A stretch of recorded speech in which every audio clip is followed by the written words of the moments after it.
Elisabeth Fritzl, locked in the basement of her family's home for 24 years.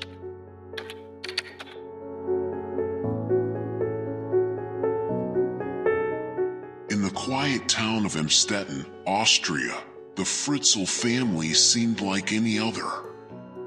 Josef Fritzl, a seemingly ordinary man, lived with his wife, Rosemary, and their children in what appeared to be a typical suburban home. Yet, beneath the facade of a conventional family life lurked a horrifying secret.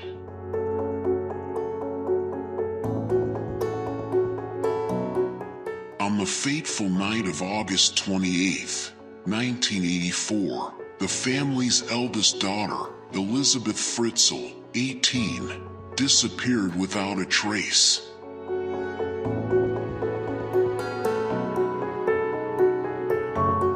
Her disappearance sent shockwaves through the community, and a frantic search ensued, with family, friends, and authorities joining forces to find her. As the days turned into weeks and the weeks into months, the mystery deepened, leaving those who loved Elisabeth in a state of perpetual anguish and uncertainty.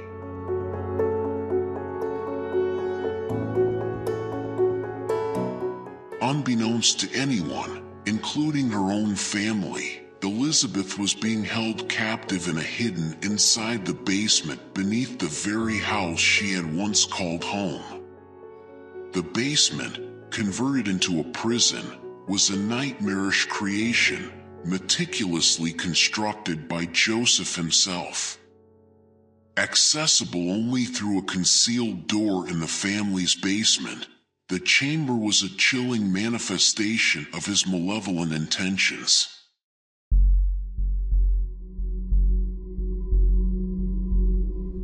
Soundproofed and equipped with multiple locks, the basement dungeon was designed to ensure that no cries for help could be heard from outside. It was divided into a series of rooms, where Elisabeth was subjected to the most unimaginable conditions. Within its claustrophobic confines, she lived a life of perpetual fear and isolation.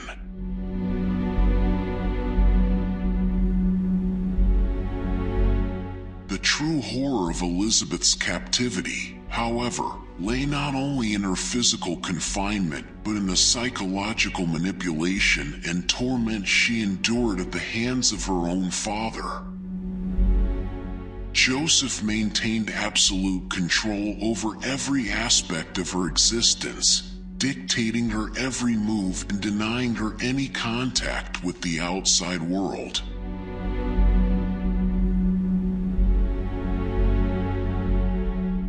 For 24 years, Elisabeth existed in this nightmarish netherworld.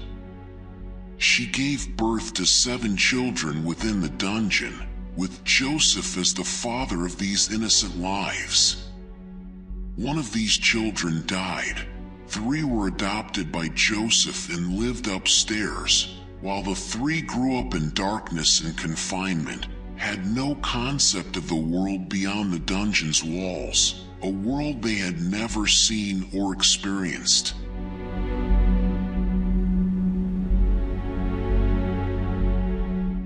The chamber became a crucible of horror, where Elisabeth's physical and emotional suffering knew no bounds. As the years passed, her situation grew increasingly desperate, her hope for rescue dwindling with every passing day.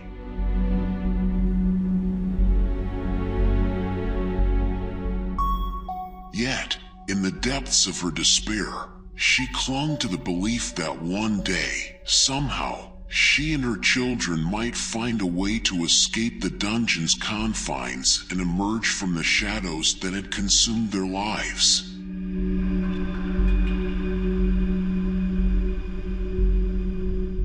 Outside, Josef wove an intricate tapestry of lies and deception to explain Elisabeth's disappearance to the world. He claimed that she had joined a religious cult, a story he maintained for decades. He even went to the extent of writing letters in her name to further perpetuate the deception. These efforts were part of his twisted plan to ensure that Elisabeth and her children remained hidden from the prying eyes of authorities and the public.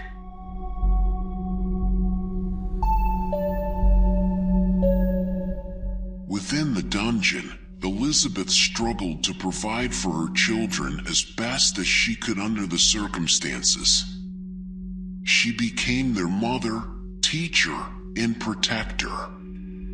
In the absence of formal education, she taught them basic knowledge and values, giving them some semblance of a normal upbringing. However, this life was devoid of sunlight, fresh air, or the touch of anyone beyond their immediate family. These children had no friends, no exposure to the outside world, and no concept of life beyond the dungeon's walls.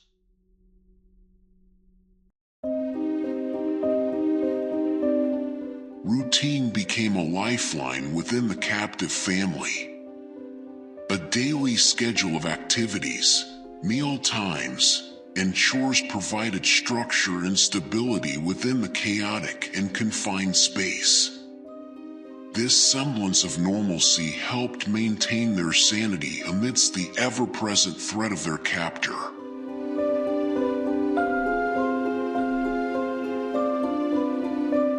Elisabeth's emotional and psychological suffering was immeasurable.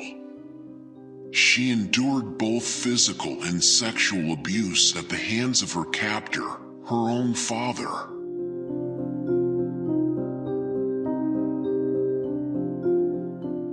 The trauma and despair of her existence were intensified by the constant fear for her children's safety and future.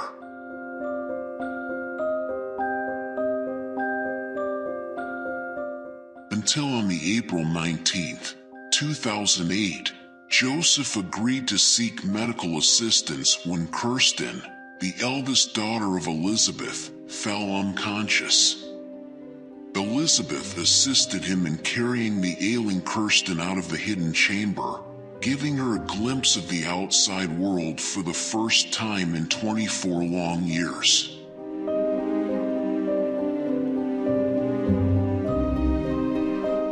However, Josef, in an act of cruel manipulation, forced her to return to the chamber, where she would remain for one more agonizing week. Kirsten was immediately rushed to a local hospital, the Landesklinicum Amstetten, as her condition was gravely serious, with life-threatening kidney failure.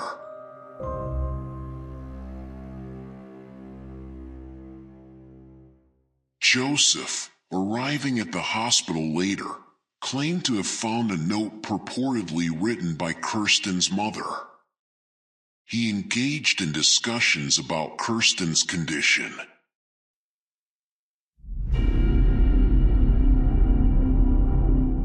Later, the medical staff discovered inconsistencies in Josef's account, which raised suspicions, prompting them to contact the police on the April 21st, 2008.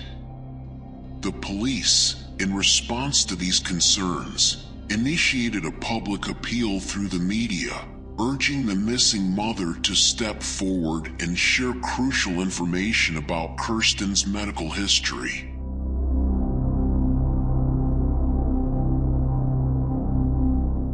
Law enforcement authorities also reopened the case file regarding Elisabeth's disappearance. Josef reiterated his narrative, insisting that Elisabeth had joined a cult. He also produced what he asserted to be the most recent letter from Elisabeth, supposedly dated January 2008 and posted from the town of Chemnitz.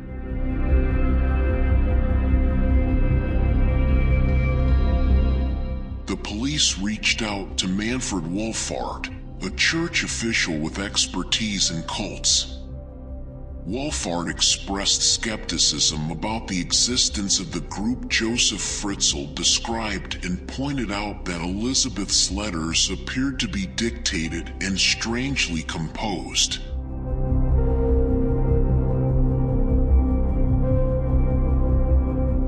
On April 26, 2008, acting on a tip provided by a doctor that Josef and Elisabeth were back at the hospital, the police apprehended them within the hospital premises.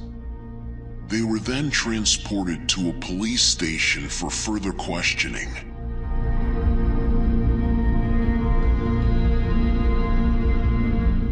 The immediate aftermath of their rescue was marked by a whirlwind of medical and psychological evaluations.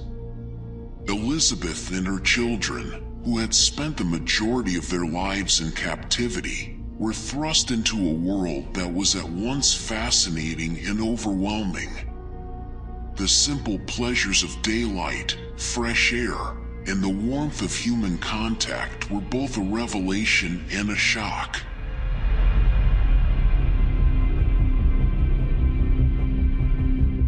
Medical professionals and therapists worked tirelessly to address the physical and psychological wounds inflicted upon the captive family. Elisabeth, who had suffered unspeakable abuse at the hands of her father, required extensive counseling and therapy to cope with the trauma she had endured. Her children, who had never experienced the outside world, needed to learn basic life skills and adapt to the concept of freedom.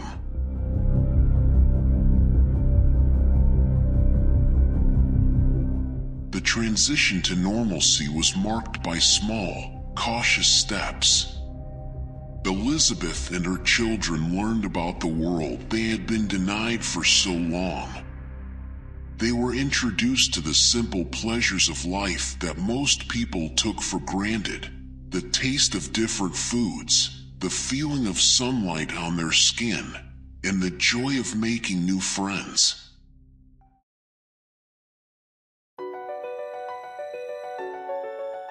Support from the community, social workers, and authorities was crucial in helping the Fritzl family rebuild their lives. A network of professionals and volunteers provided assistance in various forms, ensuring that the family's basic needs were met. They also offered protection from the intense media scrutiny and public curiosity that surrounded the case, shielding Elisabeth and her children from prying eyes.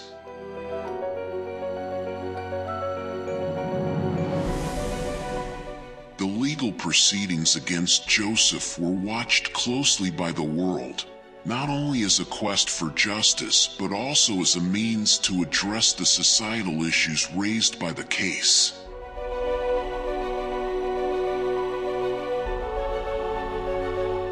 On March 2009, 3 weeks before his 74th birthday, Josef pleaded guilty to the charges of the murder by negligence of his infant son and grandson, Michael, as well as the decades of enslavement, incest, rape, coercion, and false imprisonment of his daughter Elisabeth. He is sentenced to life imprisonment.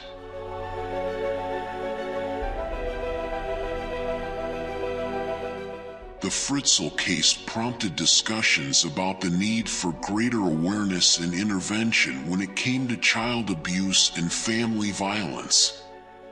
It underscored the importance of support networks, both for survivors and for those who may be in a position to report or prevent such atrocities.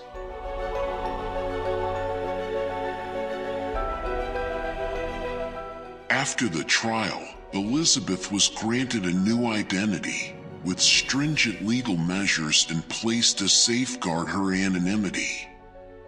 Presently, she resides in a secluded Austrian countryside location, a small hamlet whose identity remains confidential and is only cryptically referred to as Village X by the country's media.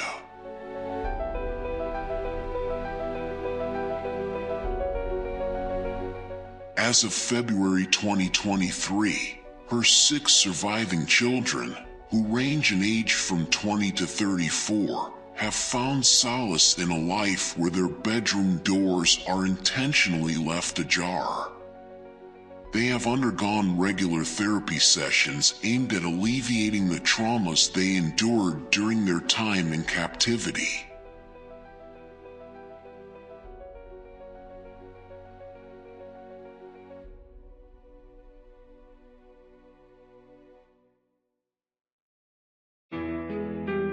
And with that, we have come to the end of our video.